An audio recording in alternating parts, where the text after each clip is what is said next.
Sa Globalita, patay ang 13 katao habang 20 iba pa ang sugatan sa nangyaring landslide sa Phuket, Thailand. Samantala, pinaghahanap pa rin ang isang turista matapos mahulog sa isang sinkhole sa Kuala Lumpur, Malaysia. Ang detalye sa report ni Denise Abante. 13 katao ang nasawi kabilang ang magkasintahang Russian sa nangyaring mudslide sa Phuket, Thailand. Makikita sa aerial footage ang pagguho ng putik malapit sa estatwa ng Big Buddha, isang kilalang tourist destination sa katimugang bahagi ng bansa. Resulta ito ng malalakas na pag-ulan sa lugar noong nagdaang linggo. Ayon sa otoridad, bukod sa nasawing Russians, siyam sa mga napaulat na namatay ay mga migrant worker mula sa Myanmar at ang dalawa naman ay Thais.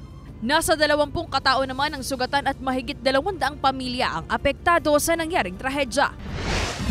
Sa kuha ng CCTV sa isang sidewalk sa Kuala Lumpur, Malaysia, makikita ang isang babaeng naglalakad nang biglang lumitaw ang isang sinkhole. Nahulog sa butas na may lalim na 8 metro ang babae. Muntik na ring mahulog sa butas ang isa pang lalaki. Maswerteng nakakapit ito at nakalabas din sa butas. 3 araw nang hinahanap ang turista sa 7 kilometrong kanal na nakadugtong sa sinkhole. Inaalam pa kung bakit nagka-sinkhole sa lugar.